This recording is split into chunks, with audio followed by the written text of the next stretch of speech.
No, deciros que lo primero, que venir al Cádiz de José María, al Cádiz de Kichi, me ha generado la sensación de que se me ha metido el pueblo por todos los poros. Y como cofundador de una aventura llena de dignidad, deciros, escuchando a Kichi, escuchando a Teresa, que igual, alguna vez, seguramente nos podremos equivocar, pero lo que no vamos a hacer nunca es traicionar al pueblo.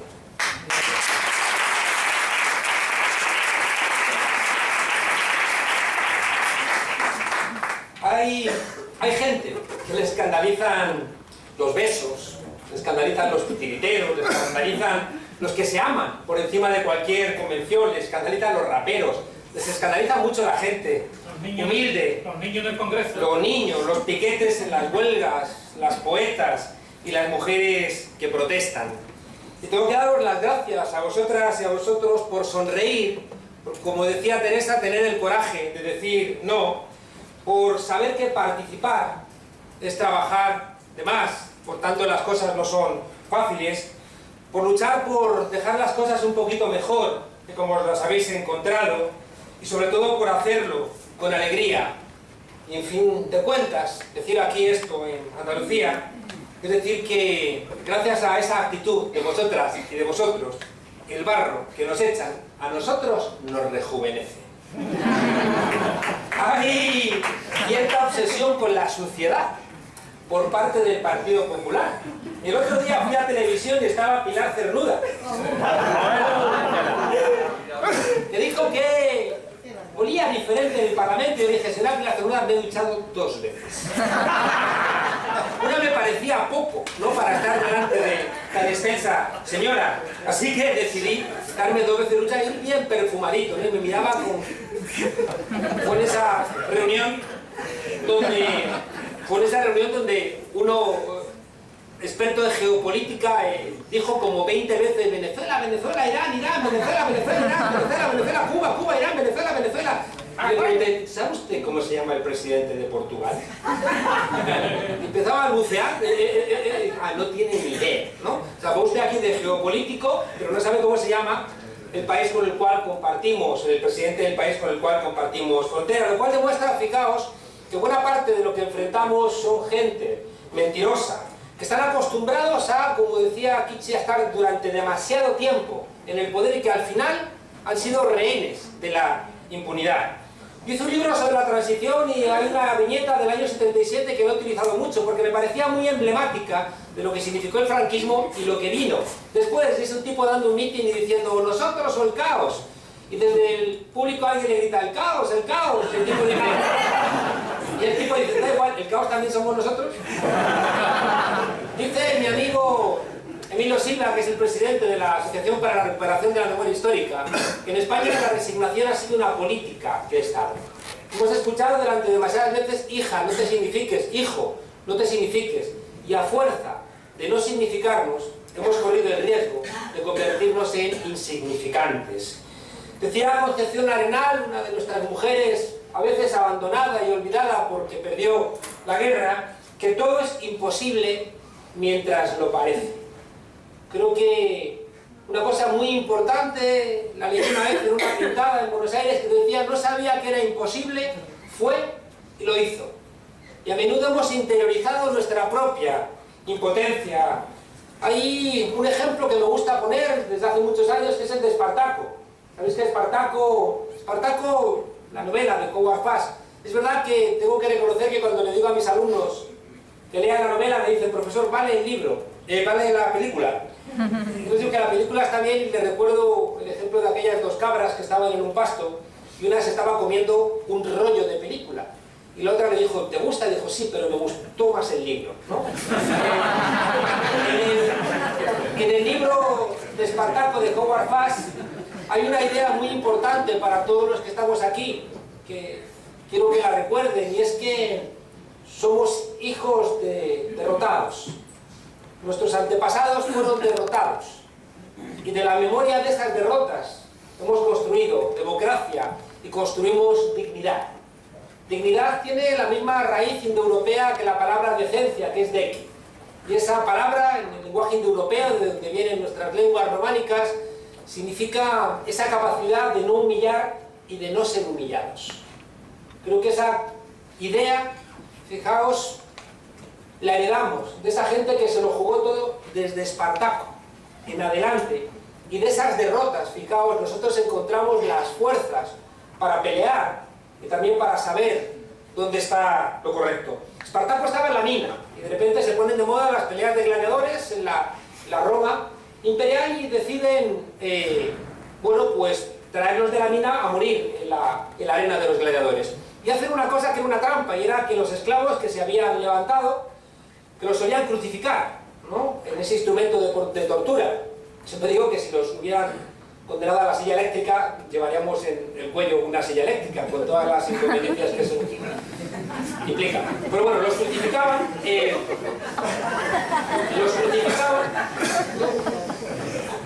ruego que no se me vengan arriba.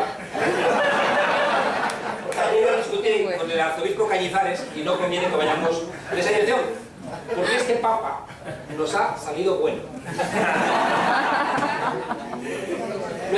Lo he corroborado en la comida con un compañero que me lo decía exactamente, y yo tengo una prueba absolutamente irrefutable de que este Papa nos ha salido bueno, y es que la frase que más repetimos de él es: este va a durar poco. Lo ha dicho en la comida. Es una señal. Bueno, no se me distraiga. Como se ponen de moda las peleas de gladiadores, llevan de galeras a donde estaban condenados esclavos que, como se levantaban demasiado número y ejecutarlos era muy caro, deciden llevarlos, ya digo, a galeras. Y de galeras no llegan a salir, pero como se ponen de moda las peleas de gladiadores, que es una suerte de la sexta noche. Sé que están ustedes pensando en algún periodista pantuflo vestido en cuero, pero no hagan ese tipo de ejercicios, que pueden tener luego pesadillas. Decía que llevan a Craxio, que es un galo, a la escuela esta de gladiadores. Espartaco está contento porque le daban latigazos en la mina, le dan latigazos también en la escuela de gladiadores, pero le alimentan mejor y él no tenía perspectivas de cambio. Pero Craxio un día se acerca a Espartaco y le dice: Espartaco, yo una vez fui libre. Y Espartaco no entiende ni la palabra. ¿Libre qué quieres decir? Libre. No entiendo. Que le quitamos el látigo a los capataces, pero los matarían, no, los derrotamos. Pero vendrían soldados, los derrotamos. Pero vendría una legión de Roma, los derrotamos. Y curioso, Espartaco le pregunta: ¿y entonces qué pasó? Y le dice pues que durante 3 meses fuimos libres, viviendo en comuna donde todo era de todos. Fijaos que esto me gusta contarlo porque en ese momento a Espartaco el látigo empieza a saberle de manera diferente. El dolor se ha convertido en conocimiento. Y cuando nosotros identificamos la raíz de nuestro dolor, ponemos en marcha la voluntad de cambiarlo. Ya tenemos 3 partes de la ecuación: doler, saber y querer. Nosotros, cuando identificamos que buena parte de lo que nos ocurría no era ninguna maldición de los dioses, ni estaba escrito en el desarrollo tecnológico, ni se debía a ningún tipo de comportamiento que nos habría condenado a un mal karma, sino que entendíamos que había gente que nos estaba condenando a nuestra situación. Y hace unos días celebrábamos el 5º aniversario del 15M, donde simplemente, recordad, hicimos 2 preguntas. Le preguntamos a la democracia representativa: ¿por qué no me representas? Y le preguntamos a la economía, que dice en nuestro artículo 1 de la Constitución que es una economía social: ¿por qué me excluyes? Y bastaron esas 2 preguntas para que el látigo nos empezara a saber de manera diferente. Espartaco ha recorrido esos 3 pasos: doler, saber y querer, pero él se da cuenta de que solo no podía hacer nada. Entonces decide reunir a los esclavos después del almuerzo, cuando están dormitando los soldados, y les dice: mirad a vuestro alrededor y decidme una sola cosa que no hayáis construido vosotros. Y miran a su alrededor y dicen: somos los trabajadores, hemos hecho todo nosotros. Mirad otra vez a vuestro alrededor y decidme una sola cosa que sea vuestra. Y miran a su alrededor y dicen: nada es nuestro. Y entonces Howard Fast, el autor de Espartaco, dice, tomando una frase en el manifiesto: entonces, en la revolución no tenemos nada más que perder que las cadenas. Aparece el 4º momento, que es el poder político, la capacidad que tiene esa gente que se suma, porque en la Roma esclavista, igual que en la Grecia esclavista, los esclavos tenían prohibido vestir igual, para que no se dieran cuenta que eran la mayoría. Al final, fijaos, cuando Espartaco le dice simplemente estas preguntas a los esclavos, ellos toman la conciencia de que tienen que hacer algo y al final caminan hacia el último paso, que es doler, saber, querer, poder y hacer. Y entonces se levantan. Fijaos que estos pasos son complicados. Son complicados porque, en primer lugar, tenemos que entender que estamos luchando contra un deseo. Muchas veces os habéis preguntado por qué las víctimas votan a sus verdugos. ¿Cómo es posible que a la salida de los juzgados haya gente jaleando a alcaldes condenados por corrupción? ¿Cómo es posible que la gente pueda decirle a Rita Barberá que vuelva a hacer campaña electoral en Valencia? O sea, ¿cuál es el grado de enajenación que está operando? Es verdad que hay gente que son beneficiados de las redes clientelares que ya contaros aquí, en Andalucía, ¿no? Redes clientelares que a la gente la encadenan, ¿no? Pero también hay mucha gente que tenemos que entender por qué demonios, ¿no? Están apoyando a la gente que las está condenando, ya digo, a un futuro peor que el que podrían tener. En ese sentido, fijaos el deseo que nos ha ofrecido el sistema. No olvidemos que estamos hablando de un libro que nos obliga a dialogar, a pensar. El primer elemento que tenemos que entender es que el deseo que nos ofrecen es el del consumo infinito. Es un sueño donde estás triste, compra, estás aburrida, compra, no sabes qué hacer con tu vida, compra. Y al final, fijaos, el consumo se convierte en un modelo de vida. Hay un filósofo, Frederick Jameson, que dice que para cualquiera de nosotros es más fácil imaginar el fin del mundo que el fin del capitalismo. Uno piensa que viene un meteorito, lo manda todo al carajo. En cambio, imaginar cómo sería un día. Si el sistema capitalista tenemos profundas dificultades, porque se nos ha metido en los tuétanos. Hay un segundo elemento, fijaos, de la dificultad de esta lucha. Bueno, os lo digo antes, si ellos tienen, fijaos, un deseo, ya va siendo hora de que planteemos cuál es nuestro deseo alternativo. ¿Cuál es nuestra utopía alternativa? ¿Cuál es nuestra idea de felicidad alternativa? Que no puede pasar por el consumo porque, entre otras muchas cosas, el planeta Tierra ya no lo resiste. Y quizá va siendo hora de que nos atrevamos, y eso es la política. Y por eso no sabéis la alegría que me da venir aquí, porque aquí estáis inventando, Kitchen, una nueva manera de hacer política, y no sabéis las ganas que tengo. Igual que vengo a Cádiz a decir que el Cádiz de Kitchen me llena los poros de pueblo, venir muy pronto y decir que la Andalucía de Teresa me llena los poros de pueblo. Así que...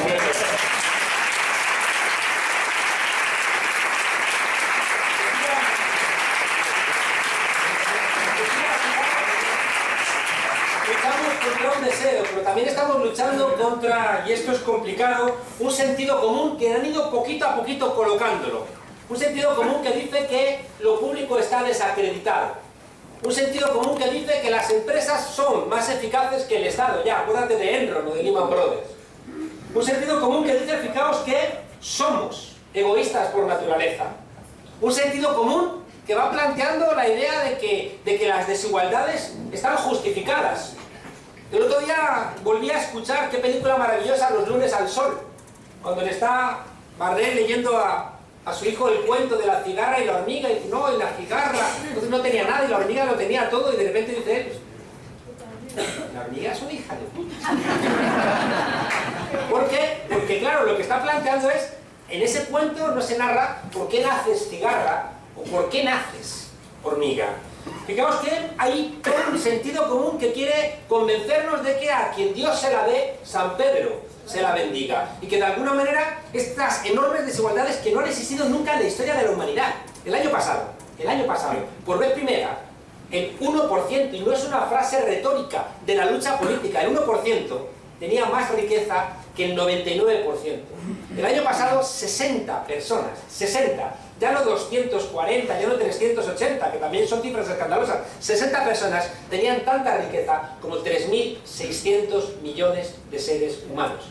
60 personas tenían tanta riqueza como la mitad de la humanidad. Y encima quieren hacernos creer que eso es justo, que sea así. Pues no, yo opino como Bardem en el caso de la cigarra y la hormiga. Fijaos que hay, ya digo, un sentido común que está planteando que tenemos que desconfiar de todo lo colectivo. Al lado de ese deseo y ese sentido común, ha habido, fijaos, crecientemente una construcción del miedo. Y al miedo, si no lo ves, te atenaza. Un miedo, fijaos, basado en que hemos convertido el mundo en un enorme supermercado. Todo es una mercancía. Es una mercancía... Dios. Es una mercancía, fijaos, vestirnos, comer. Es una mercancía estar. Es una mercancía estudiar. Es una mercancía el deporte. Es una mercancía la amistad, el sexo. El sol lo están privatizando. El aire. O sea, todo se convierte en una mercancía. ¿Y sabéis cuál es el problema?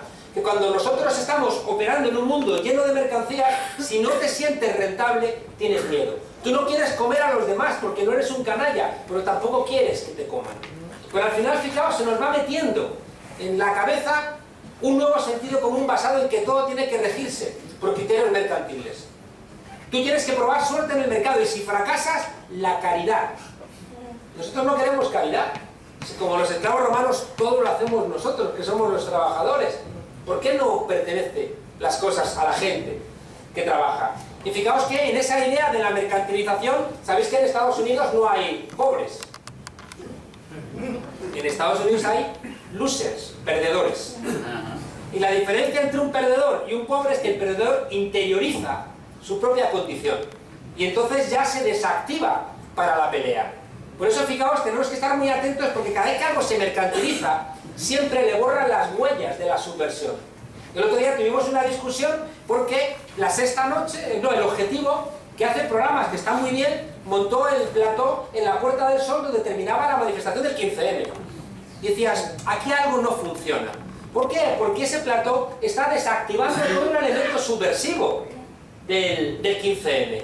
Es decir, está borrando las huellas de la transformación de las cosas. La mercantilización siempre es un elemento que roba conciencias. Por eso también la desmercantilización es un elemento de creación de conciencia. El miedo, ya digo, a que todo sea un mercado. Y cómo, fijaos, se nos va metiendo en nuestro comportamiento cotidiano. Y ahí, cuando gobernamos, tenemos que luchar contra la gente que ha interiorizado esa manera de estar en el mundo. Yo os contaba en la campaña electoral un profesor amigo que estaba muy triste porque le había dejado su pareja y le decía, pues mucho te ha durado. Pero no se lo decía. Y el tipo, claro, le decía, no, estoy fastidiado. Yo, ya. Y dice el tipo, con lo que he invertido en esa relación. Y yo pensaba, pues haberla querido, ¿no? Es decir, fijaos que se va incorporando, fijaos, en nuestro día a día, que las cosas que no son rentables no son cosas que merezcan la pena. Miedo, ya digo, a la mercantilización del mundo. Miedo a la precarización laboral. Miedo a que de repente pierdas el puesto de trabajo. Miedo a que de repente digas soy un parado de larga duración. Miedo a que digas soy una mujer a la cual me niegan las posibilidades que tienen los hombres de encontrar un empleo. No trabajo porque trabajo siempre los hombres os damos todo el que queráis asumir. Y fijaos que la precarización laboral, la pérdida de derechos, no es gratuito. Cuando estamos planteando desde Podemos que tenemos que derogar las leyes laborales, porque sin leyes laborales que nos hagan de nuestra venta, de nuestra fuerza de trabajo, un derecho, no tenemos futuro por ningún lado. Y fijaos, el otro día, sabéis que presentamos en el Parlamento la Ley 25. Me pareció muy hermoso que lo primero que hicimos al llegar al Parlamento es recordarnos de la gente que está más golpeada.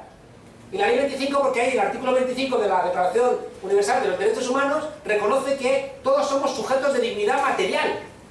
Si por eso, fijaos, de los tres lemas de la Ilustración, libertad, igualdad y fraternidad, el aire de familia de lo que ha sido la izquierda bebe de la fraternidad, porque la igualdad se convierte en una igualdad jurídica, la libertad se convierte en la libertad de que no duermas debajo de un puente, pero la fraternidad, la posibilidad de que seamos hermanos y hermanas, liberados de cualquier padre, de cualquier gente que nos mande, pasa porque tengamos las capacidades materiales para ponerlo en marcha.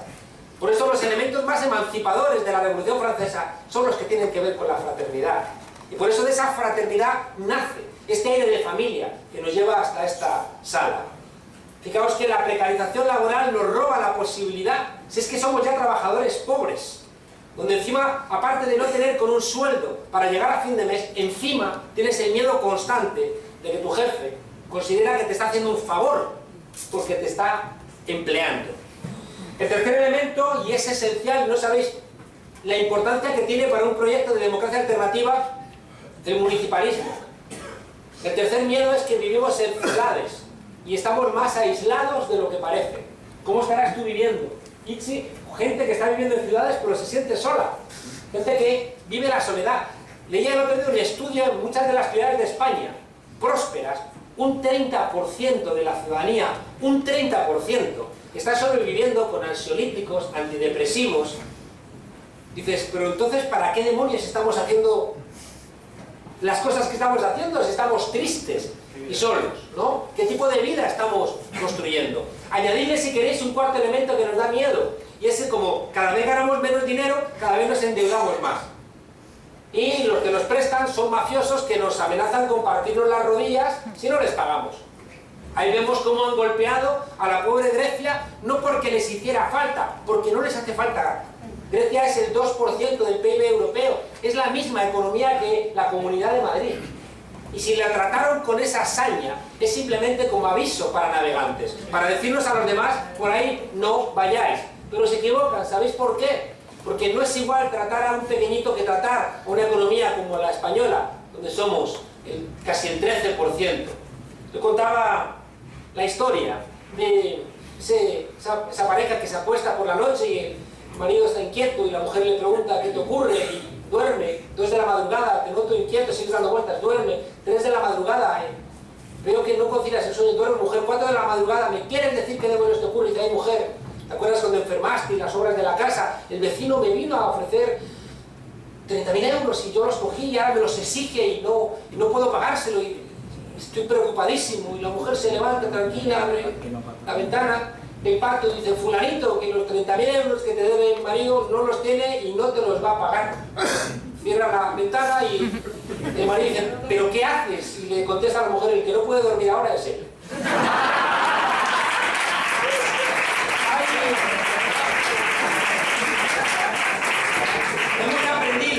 Hemos aprendido mucho de la experiencia griega y no somos ingenuos ni estamos locos.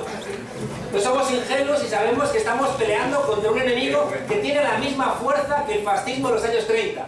Ya están hablando. En los mentideros jurídicos europeos se habla, y en los mentideros jurídicos, de terrorismo financiero. Es decir, que en Madrid la alcaldesa del Partido Popular vendiera los pisos de protección oficial a fondos buitres y ahora no hay posibilidad de darle alternativa habitacional a la gente. Eso se llama terrorismo financiero. Y me da igual que sea legal, porque está rompiendo la posibilidad de la democracia. Por tanto, fijaos, si no miramos a los ojos a esos que están impidiendo la libertad y la prosperidad de nuestros pueblos, nos ocurrirá como nos ocurrió en los años 30. Yo voy terminando, ¿no? Estoy aquí como... decía que fijaos,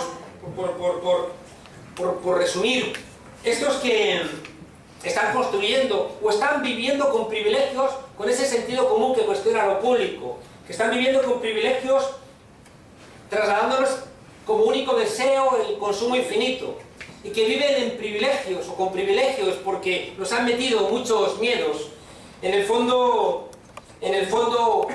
viven de nuestra resignación, que era lo que os decía al principio. Cuando de repente los pueblos se resignan, ellos viven en la impunidad. ¿Cómo es posible que tengamos unas élites políticas con tan poca empatía? ¿Cómo es posible que tengamos unas élites políticas tan despreocupadas por la suerte de los pueblos? Yo sí me acuerdo de la señora Fabra gritando a los parados que se jodan. Tenemos la obligación de tener la memoria, porque la desmemoria es el caldo de cultivo donde esta gente nutre, ya digo, su privilegio. No son profesionales, como nos han querido trasladar. Ahí está, fijaos dónde está la profesionalidad, si han vaciado la hucha de la seguridad social. Es mentira que sean buenos técnicos. ¿Cómo van a ser buenos técnicos si nos han llevado al 100% de deuda pública? no son honestos. Ahí están todos los casos de corrupción. Lo único que son, en el caso de España, es profundamente de derechas que se sobreexcitan con el recuerdo de Franco. Termino. Fijaos, termino con esta música.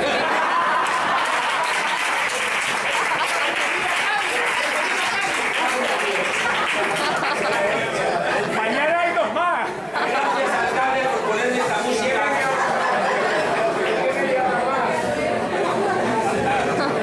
Te prometo que cuando vayas a Madrid le voy a decir a Manuela Carmena que haga algo parecido. No sé si podremos, pero lo vamos a intentar. Bueno, termino de verdad. Mirad, en los años el desarrollo tecnológico y otras necesidades del sistema capitalista construyó lo que llamamos la globalización, que es una realidad. La globalización, fijaos, tuvo un desarrollo que implicó la caída de la Unión Soviética en 1991. La caída de la Unión Soviética debilitó profundamente la diferenciación entre derecha e izquierda. ¿Y sabéis quién ocupó su lugar? La tecnocracia. Cada vez entregamos más tareas a la Unión Europea, le entregamos más tareas a la Organización Mundial del Comercio, al Fondo Monetario Internacional. ¿Y sabéis qué efecto tiene esto del incremento de la tecnocracia? Que nos despolitizamos. Es decir, que pensamos que no estaba en nuestra mano ningún tipo de solución a nuestros problemas. Pero tuvimos la fortuna de que el 15M, que fue una gran conversación, vino a repolitizarnos. Fijaos que nosotros hemos estado demasiado tiempo en la perplejidad, mientras que ellos, fijaos, pensad solamente esto en vuestras casas. Pensad en la colusión que ha habido entre políticos que vienen del franquismo, como por ejemplo el ministro del Interior, que reúne a policías que están dispuestos a hacer actos corruptos, como sembrar pruebas, que se juntan con periodistas pantuflos, dispuestos a publicar en sus medios basura las informaciones falsas construidas por policías corruptos, por políticos, impulsadas por políticos franquistas. Y al final, fijaos, pensar en algunos jueces, como el juez Salvador Alba, este juez que quiso construir también falsas pruebas para imputar a nuestra diputada Vicky Rosell. Fijaos qué colusión terrible entre políticos, policías, medios de comunicación y jueces. Fijaos la importancia que tiene entrar en estos cuatro elementos. ¿Y sabéis qué ocurre? Que en estos cuatro elementos empezamos a tener un peso muy relevante. Somos conscientes, fijaos, en nuestras listas presentamos a jueces y les preocupa, porque hay jueces que son conservadores, claro, pero son honrados y honestos. Y ni siquiera a esos jueces soportan, por algo que decía Julio Anguita, no están en condiciones ni siquiera de soportar su propia legalidad. No sabéis la cantidad de policías y guardias civiles que quieren que haya un gobierno diferente para que les demos la orden de ponerle los hierros a los corruptos y no dar porrazos a los buenos.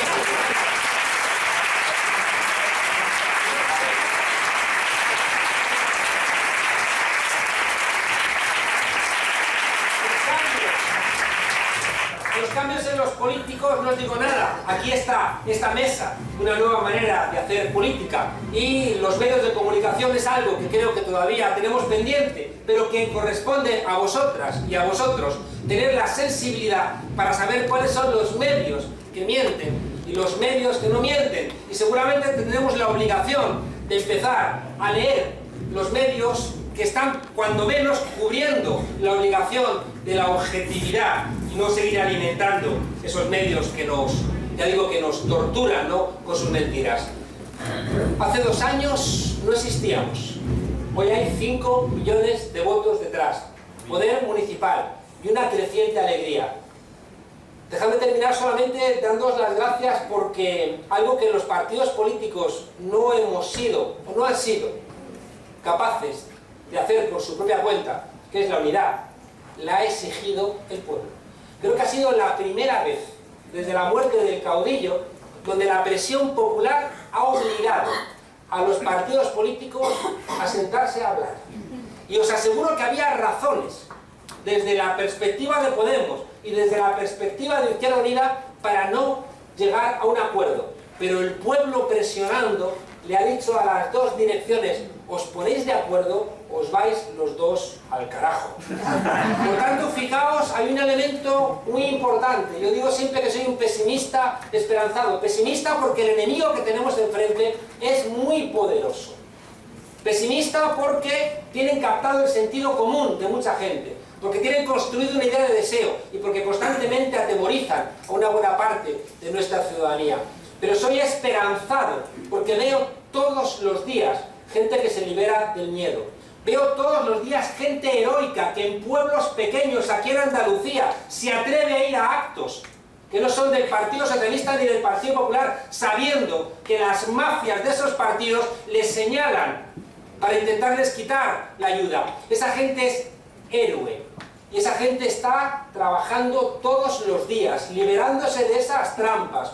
Y esa gente es la que nos obliga, a nosotras y a nosotros, como dice siempre Pablo, a dejarnos la piel por ellos y por ellas, porque son los que realmente están cambiando nuestro país. Decía Gramsci: organizaos, porque necesitamos toda vuestra fuerza. Instruíos, porque necesitamos toda vuestra inteligencia. Y agitaos, porque necesitamos todo vuestro entusiasmo. Sí se puede.